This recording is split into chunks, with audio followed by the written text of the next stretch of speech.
कुंभ और प्रयागराज वो स्थान नहीं है जहां पर राजनीति और राजनीतिक कार्यक्रम और फैसले लिए जाएं।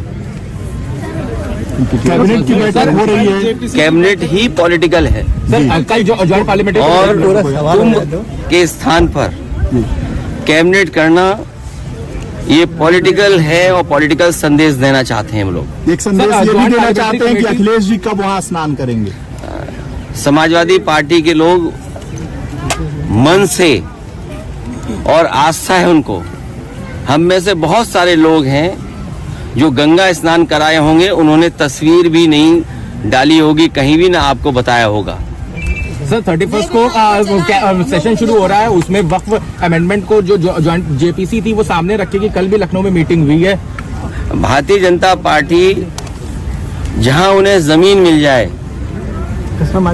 और भारतीय जनता पार्टी को हम लोगों ने उत्तर प्रदेश में बहुत करीब से देखा है और लगातार उनके काम करने का तरीका देख रहे हैं।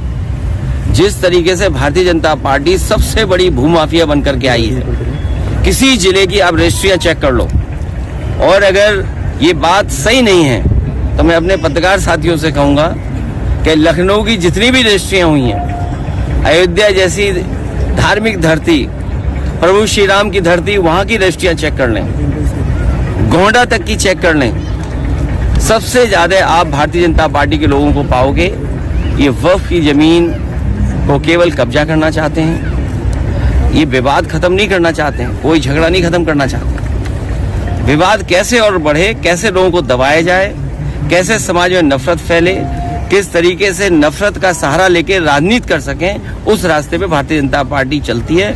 उसी के लिए समय समय पर वो कानून लाती है। मिल्कीपुर हम सब लोग मिल करके जीत के दिखाएंगे। सर आपने कहा था ऐतिहासिक चुनाव होगा, तो क्या कुछ ऐतिहासिक, मतलब अभी सारे बहुत बाई पोल्स हुए, ये वाला सबसे ऐतिहासिक? मिल्कीपुर का इकलौता चुनाव है। भारतीय जनता पार्टी ने अपनी पुलिस आगे कर दी है, एसओसीओ को निर्देश दे दिए हैं, डीएम एसपी पूरा इशारे पे लखनऊ के चल रहे हैं। वहां की आम जनता कह रही है, आम लोग, और आप भी जब गए होंगे, आपके सहयोगी गए होंगे, तो वो यही कह रही है जनता कि निष्पक्ष चुनाव होगा तो ऐतिहासिक जीत समाजवादी पार्टी की होने जा रही है। वो बचाना चाहते हैं बेईमानी से, जो उन्होंने बेईमानी बाई इलेक्शन में देखी। कहीं ये सोच सकते हैं कि लोकतंत्र में पुलिस को आगे करके वोट डलवा दें? ये बीजेपी के लोग और बीजेपी की सरकार पुलिस के इशारे पे काम करना चाहती है।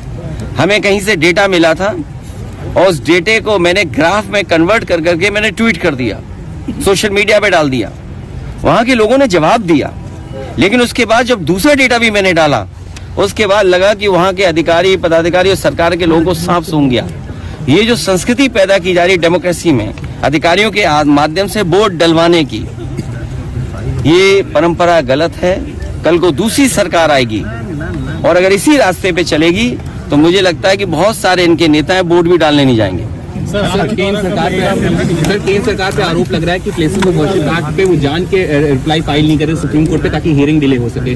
देखिए, प्लेसेस ऑफ वर्शिप एक्ट और जो हमारा संविधान हमें जो रास्ता दिखाता है, हमें सभी धर्मों के बराबर सम्मान करना है। पंथ निरपेक्ष, सोशलिस्ट, ये देश तभी है जब हम सब धर्मों का सम्मान करें, और यही हमारे संविधान की मंशा है कि हम सब धर्मों का सम्मान करें। लेकिन भारतीय जनता पार्टी कुछ न कुछ ऐसा काम समय समय पर करती है जिससे समाज में नफरत फैले, क्योंकि उन्हें बेरोजगारी पे चर्चा नहीं करनी, महंगाई पे चर्चा नहीं करनी, जो दुनिया में हमारे देश की बदनामी हो रही है उस पर चर्चा नहीं करनी, जो आर्थिक स्थिति आज है, आपका रुपया कहाँ पहुंच जा रहा है, बड़े पैमाने पे बेरोजगारी है, उस पर वो चर्चा नहीं करना चाहते हैं। और इन पर तो कोई ठोस बड़ा काम भी नहीं है जो दिखा सकें और जनता को बता सकें कि हाँ, ये उनकी सरकार में काम हुआ है, जिसकी वजह से जीवन में बदलाव आया लोगों के। दिल्ली चुनाव चरम पर है, आप कब जाएंगे, क्या होने वाला है? दिल्ली में हमारा समर्थन आपको है, इसका मतलब ये मत निकालिए कि हम कांग्रेस के विरोध में हैं।